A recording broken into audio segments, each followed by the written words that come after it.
Hi guys, today's topic is if you want to speed up your manifestations in 2 steps. This video was inspired by one of my coaching clients who was intrigued about divine timing and timing in general, and she wanted to know if there was a way to speed up time and get your manifestation quicker. Now, it's not the first time I'm getting this type of questions, and I believe that it comes down to the way that we are now familiar with how instant social media can be. Therefore, especially after you have been working on your affirmations and you've been on top of your thoughts, you expect to see your manifestation pretty soon, especially when you hear that some other manifestors can manifest instantly. I understand that it can be discouraging not to see your manifestation quickly. And in fairness, you are not to blame. I mean, if we are realistic for a minute, we do live on planet Earth. And on planet Earth, a few things take time before being seen. I live in your reality, where babies are still born after an average of 9 months. And you do not hear any mother complaining and asking any doctor to speed up the process and have the baby delivered after a couple of weeks, right? I mean, if you know someone who can tell you that because you are God of your reality, it is possible, fair enough. But thank you for forwarding me the evidence. You can have them contact me on my email in the description box below with evidence. Now, to be sure that everybody is on the same page, instant manifestation only happens in the mind as you connect, and that's it. When you connect, it's job done. But then you will physically experience with your 5 senses within a few minutes or hours or days or weeks or months. What I'm saying is that if I close my eyes and say to myself, I can't wait to have my free sushi, that's typically my thing lately. And yes, against all odds, because I couldn't have imagined how I got them, I got free sushi after a few hours. But my lovely manifestors, the sushi in question did not ring my doorbell the very moment I thought of experiencing them. So you see what I mean? So yes, some manifestations can be instant. When you're thinking about someone you have no resistance to, the phone rings and it's that person, great, instant manifestation. But some manifestations take longer, and it's not a bad thing either. If we book flights for next month and I'm going to feel miserable for an entire month just because the flight is not right now, I mean, seriously, how childish and a bit crazy is that? Having said that, there are 2 things you can do, but they do not cancel out the regular time that is sometimes needed according to your manifestation. And to be honest, how can you tell if a manifestation has been delayed or sped up? Okay, so here are 2 things you can do and should do in any case, because you do not want to prolong your manifestation either. So the first thing is stop delaying it. So let's see how you may delay your manifestation, and as a consequence, how to stop delaying it. Well, because we are humans, I genuinely believe that we are all familiar with what is going to follow. I know I am anyway. When we believe that something is going to happen, it doesn't. We start trying to find a reason why it hasn't happened yet. When we do that, we are delaying our manifestation simply because analyzing what hasn't happened is inevitably focusing on the absence of what we want. I used to review everything and analyze everything just to see where I had gone wrong. I would review and analyze my affirmations. I would try to find out if there was a belief that was still working out against me.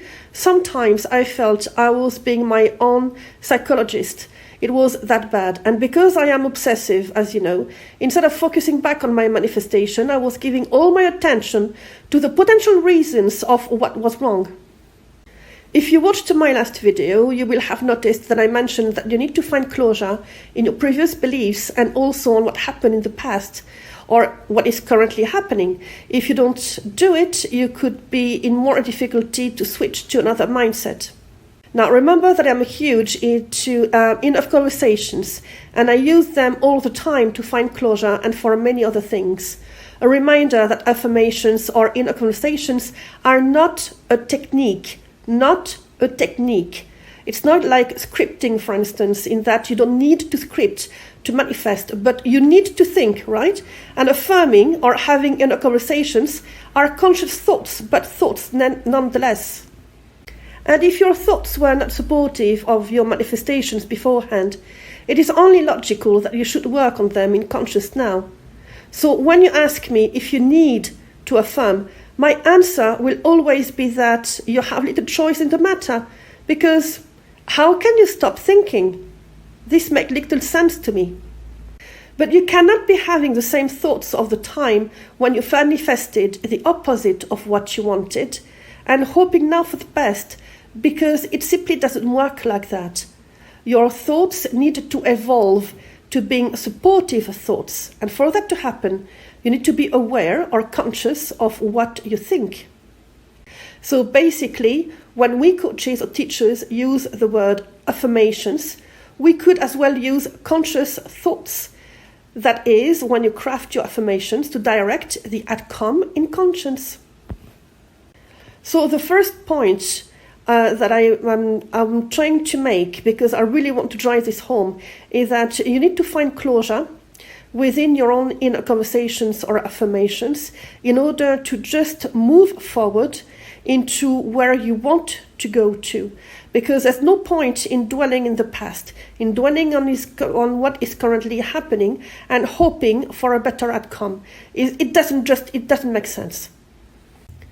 The second thing that you might want to be doing is to start finding good reasons.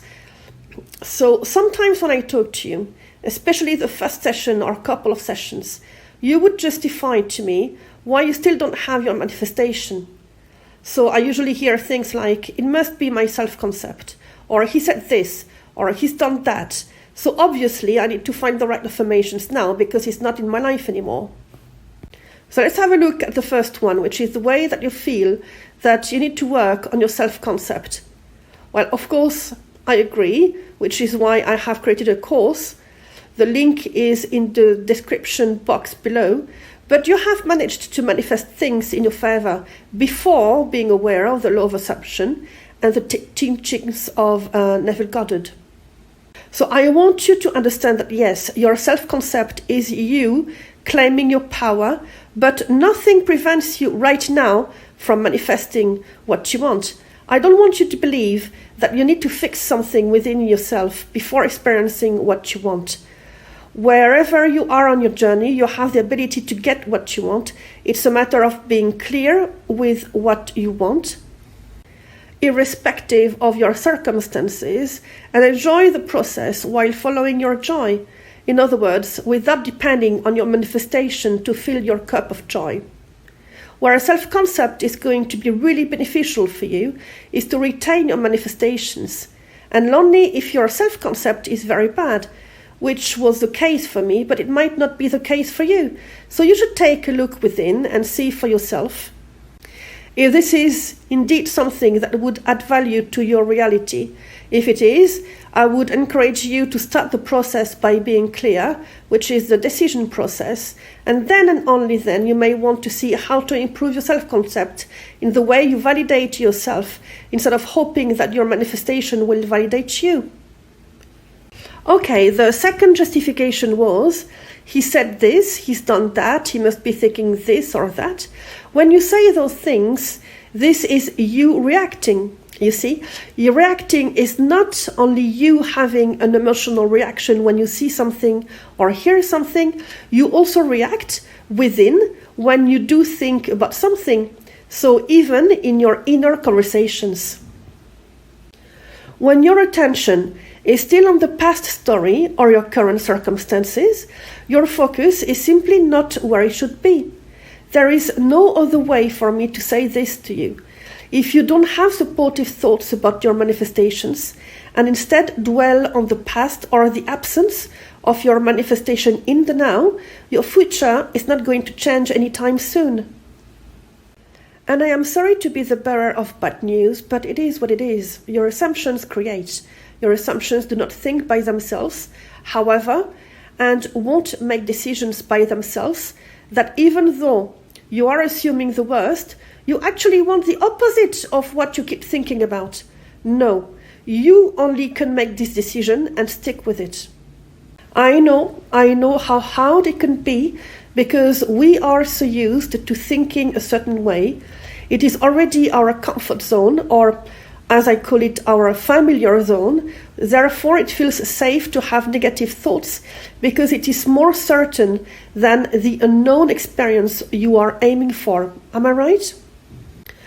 So what can you do, for instance, to validate your manifestation? Well, to the point of repeating myself, focus all your attention on you being the owner of what you want and what you want, adding value to your reality, without being the most important aspect of your reality.